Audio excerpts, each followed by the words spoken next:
अस्सलाम वालेकुम, सत श्री अकाल, नमस्कार दोस्तों, स्वागत है आप लोगों का यूएई के नंबर 1 हिंदी समाचार चैनल यूएई समाचार में। अगर आपने चैनल सब्सक्राइब नहीं किया है तो चैनल जरूर सब्सक्राइब करें, इससे आप तक पहुंचे आपकी खबरें आपके अपने यूएई के नंबर 1 हिंदी समाचार चैनल यूएई समाचार पे।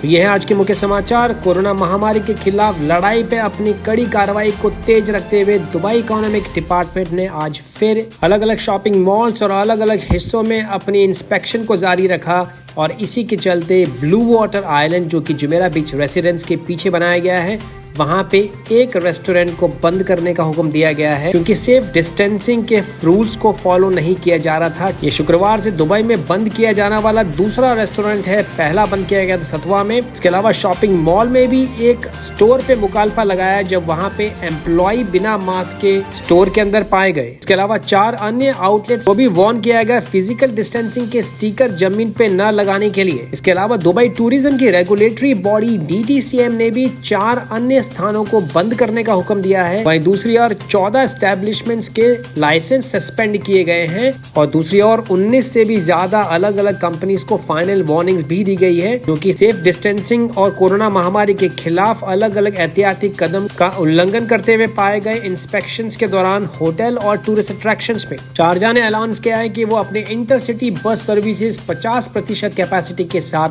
सितंबर 15 तारीख से शुरू करने वाली है। इसी के साथ जुबैल सूक के साथ में मौजूद जुबैल बस स्टेशन भी खोला जाएगा बिल्कुल इसी दिन से। मतलब है कि स्टेशन बंद कर दिया गया था, इंटरसिटी बस सर्विसेज सस्पेंड कर दी गई थी अप्रैल के महीने में प्रिकॉशनरी यानी एहतियाती कदम उठाते हुए कोरोना महामारी के चलते। सर्विसेज के दौरान स्ट्रिक्ट हेल्थ और स्वास्थ्य चेकअप का ध्यान रखा जाएगा। जानकारी देते हुए डॉक्टर अहमद सईद अल नऊर, जो कि डायरेक्टर जनरल है सेंट्रल ऑपरेशंस के शारजाह पुलिस में, उन्होंने कहा तमाम यात्रियों को थर्मल बॉडी स्कैन से गुजरना होगा। बस में यात्रा करने से पहले हर यात्रा के बाद पूरी बस को वापस स्टरलाइज किया जाएगा। गाड़ी के अंदर स्टिकर मौजूद होंगे सोशल डिस्टेंसिंग को कड़े रूप से पालन करने के लिए। पूरी यात्रा के दौरान हर यात्री को अपना मास्क पहनना अनिवार्य है। हर बसों में हैंड सैनिटाइजर्स भी उपलब्ध होंगे। सऊदी अरेबिया ने बड़ा संकेत देते हुए ऐलान किया है कि इंटरनेशनल फ्लाइट सर्विसेज यानी अंतर्राष्ट्रीय उड़ानें सितंबर 15 तारीख से धीरे धीरे बहाल की जाएगी। ये बयान आया है सऊदी अरेबिया की इंटीरियर मिनिस्ट्री से। सऊदी अरेबिया ने ये भी ऐलान किया है कि वो सारे रेस्ट्रिक्शंस खत्म कर देगी जमीनी, हवा और समुद्र के रास्ते ट्रांसपोर्ट करने के लिए अपने सऊदी सिटीजन्स के लिए यानी सऊदी नागरिकों के लिए जनवरी 1 तारीख से। अलावा तमाम गल्फ सिटीजन और नॉन सऊदीज यानी कि जितने भी अप्रवासी नागरिक हैं जिनके रेसिडेंसी वीजा वैलिड है, उनको एंटर करने दिया जाएगा सऊदी अरेबिया में सितंबर 15 तारीख से, बशर्ते वो कोरोना वायरस से संक्रमित न हो। सऊदी अरेबिया की इंटीरियर मिनिस्ट्री ने एक स्टेटमेंट के द्वारा ये ऑफिशियल सऊदी प्रेस एजेंसी के हवाले से खबर दी है। दुबई के हेल्थ अथॉरिटी ने अनाउंस किया है रविवार को कि कोविड-19 का PCR टेस्ट का प्राइस यानी कॉस्ट अब कम करके 250 दिरहम यानी 250 दिरहम कर दी गई है। DHA ने अहम फैसला लिया है जिससे पब्लिक आम आदमी हर एक इंसान इस टेस्ट को करने के लिए आगे आए। और अगर आप एयर इंडिया पे भारत के लिए उड़ान भर रहे हैं या एयर इंडिया एक्सप्रेस पे, तो आप ये टेस्ट महज 150 दिरहम में कर सकते हैं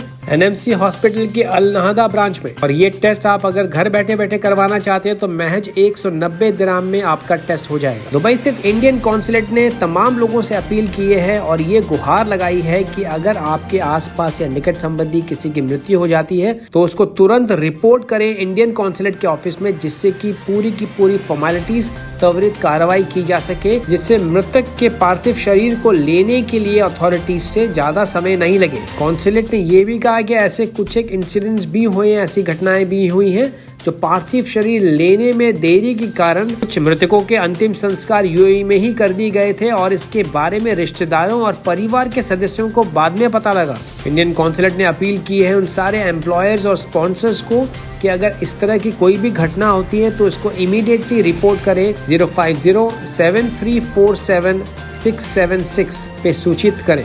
आज यूएई में कोरोना वायरस के 640 केसेस निकल के सामने आए। वहीं दूसरी तरफ 468 नई रिकवरीज भी दर्ज की गई। पॉजिटिव खबर ये रही कि आज एक भी मृत्यु दर्ज नहीं हुई है पूरे यूएई में। इसी के साथ फिलहाल एक्टिव केसेस हैं 9,639 पे। इस आंकड़े तक पहुंचने के लिए 84,642 एडिशनल टेस्ट भी किए गए पूरे देश भर में। संयुक्त अरब अमीरात आर्थिक तंगी का सामना करे, यमनी परिवारों के जीवन में दुख को कम करने और सामान्य स्थिति बहाल करने के अपने प्रयासों के तहत राहत प्रदान करना जारी रख रहा है।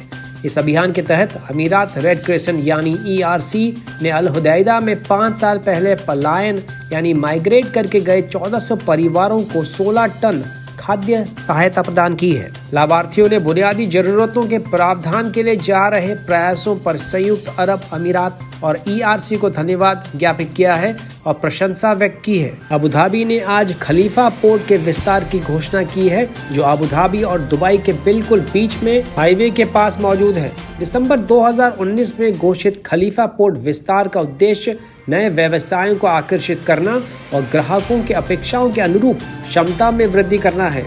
गौरतलब है कि वैश्विक महामारी द्वारा प्रस्तुत चुनौतीपूर्ण आर्थिक परिस्थितियों के बावजूद इसकी शुरुआत के बाद से इसमें अब तक काफी प्रगति हुई है। खलीफा पोर्ट के दक्षिण भाग में पहले चरण पे भी काफी प्रगति हुई है। इसके 2020 के अंतिम तिमाही तक पूरे होने की उम्मीद है। इसका 80% निर्माण पहले ही पूरा हो चुका है। इसमें कुल 650 मीटर की क्वाइल दीवार, 37,000 वर्ग मीटर टर्मिनल यार्ड के साथ बर्थ आदि शामिल है। अबू धाबी टर्मिनल पर 5 नए शिप टू शोर क्रेन के साथ विस्तार योजनाओं पर भी प्रगति हुई है। हर यूनिट में 90 टन की भारोत्तोलन यानी वेइंग क्षमता बढ़ी है। अबू धाबी पोर्ट्स पर पोर्ट्स क्लस्टर के प्रमुख सैफ अल मजरूई ने कहा, खलीफा पोर्ट में हमारे बुनियादी ढांचे का निरंतर विस्तार क्षेत्र में व्यापार और रसद को बदलने के लिए अबू धाबी पोर्ट्स की प्रतिबद्धता को दर्शाता है। उन्होंने कहा, हमें विश्वास है कि खलीफा पोर्ट के चल रहे विस्तार से हमारी परिचालन और कार्गो हैंडलिंग क्षमताओं में काफी इजाफा होगा। उन्होंने आगे ये भी कहा कि हमारे बंदरगाह न केवल खाड़ी के लिए प्रवेश द्वार है, बल्कि दुनिया भर के बाजारों के लिए सुविधाजनक प्रस्थान बिंदु भी हैं, जो पूर्व और पश्चिम को जोड़ते हैं। अबू धाबी और वैश्विक बाजारों के बीच भूमि, समुद्र, वायु और भविष्य में रेल चैनलों के बीच बहुविध संपर्क बढ़ गए हैं। मध्य पूर्व में एक प्रमुख व्यापार और लॉजिस्टिक हब के रूप में अमीरात की स्थिति में बढ़ोतरी हुई है। अफ्रीका के एक और अरब भाषी देश सूडान में बाढ़ से प्रभावित लोगों के लिए यूएई से एक और मानवीय सहायता कार्यक्रम के तहत अमीरात रेड क्रिसेंट का दूसरा सहायता विमान आज खर्तूम पहुँच गया। इस विमान में बड़ी मात्रा में दवाइयाँ, चिकित्सा व खाद्य सामग्री सहित आश्रय सामग्री भेजी गई है। इस विमान को खार्तूम हवाई अड्डे पर सूडान में यूएई दूतावास, वरिष्ठ राजनयिक अल शामसी और ERC प्रतिनिधि मंडल ने प्राप्त किया, जिसका नेतृत्व मोहम्मद सलीम अल जुनाबी ने किया। वे वर्तमान में सूडान में राहत कार्यों का नेतृत्व कर रहे हैं और बाढ़ से प्रभावित कई राज्यों में जरूरतमंदों को सहायता पहुंचाने का काम भी देख रहे हैं। यूएई में मौजूद मोहम्मद बिन जायद यूनिवर्सिटी ऑफ आर्टिफिशियल इंटेलिजेंस यानी MBZUAIA और इजराइल की विज़मैन इंस्टीट्यूट ऑफ साइंस ने एक समझौता ज्ञापन पर हस्ताक्षर किए हैं, जिसके जरिए दोनों देशों के बीच कृत्रिम बुद्धिमत्ता यानी आर्टिफिशियल इंटेलिजेंस के विकास और उपयोग का मार्ग प्रशस्त हो जाएगा। समझौता ज्ञापन, जो यूएई और इजराइल के 2 उच्च शिक्षा संस्थानों के बीच हस्ताक्षरित होने वाला अपनी तरह का पहला कार्यक्रम है, जिसमें छात्र और post doctoral fellowship, exchange programme, सम्मेलन और सेमिनार, शोधकर्ताओं यानी रिसर्च स्कॉलर्स के बीच विभिन्न प्रकार के आदान प्रदान सहित सहयोग के अवसरों की एक श्रृंखला शामिल है। UAE Pakistan assistance programme UAE-PAP ने घोषणा की है कि इसने वैश्विक पोलियो उन्मूलन यानी वर्ल्ड पोलियो इरेडिकेशन प्रोग्राम, जो कि हिजान शेख मोहम्मद बिन जायद अल नाहयान की पहल के तहत 1,27,88,000 बच्चों के टीकाकरण के लिए एक राष्ट्रव्यापी अभियान में 17 से 26 अगस्त 2020 तक पोलियो के खिलाफ 5 साल से कम उम्र के 1,21,44,333 पाकिस्तानी बच्चों का टीकाकरण किया गया है। UAE-PAP ने कहा कि दूसरा असाधारण एंटी पोलियो अभियान ने कोरोना वायरस कोविड-19 के प्रसार से उत्पन्न चुनौती के बावजूद 95% सफलता हासिल की है। यूएई के पड़ोसी देश ओमान ने भी अंतर्राष्ट्रीय फ्लाइट के ऊपर से रोक हटाने का फैसला लेते हुए 1 अक्टूबर से नियमित अंतर्राष्ट्रीय उड़ानों की परमिशन दे दी है। इसके लिए तमाम यात्रियों को PCR टेस्ट करना अनिवार्य होगा। ओमान पहुंचने पे इलेक्ट्रॉनिक ब्रासलेट पहनना होगा, जिससे कि 14 दिन के क्वारंटाइन में रहें। ये तमाम गाइडलाइंस जारी की है ओमान की सिविल एविएशन अथॉरिटी ने। ओमान के सारे रेसिडेंस वीजा होल्डर्स यानी कि गैर नागरिक रेसिडेंस वीजा होल्डर्स ओमान लौट सकते हैं अप्रूवल लेने के बाद में ओमान की फॉरेन मिनिस्ट्री से। तो ये थे अब तक के मुख्य समाचार। अगर आपने चैनल सब्सक्राइब नहीं किया है तो प्लीज चैनल सब्सक्राइब करें, जिससे आप तक पहुंचे यूएई के तमाम बड़े और इम्पोर्टेंट समाचार सबसे तेज और सबसे पहले।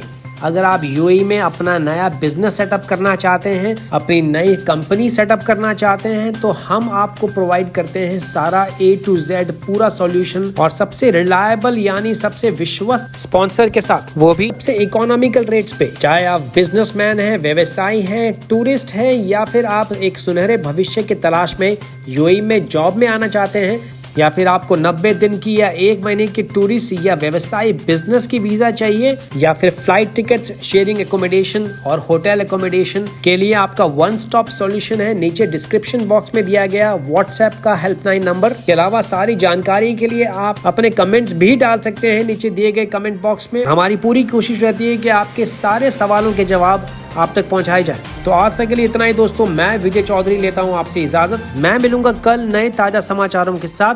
तब तक रखें अपना ख्याल। सत श्री अकाल, मां सलामा, शबा खैर, नमस्कार।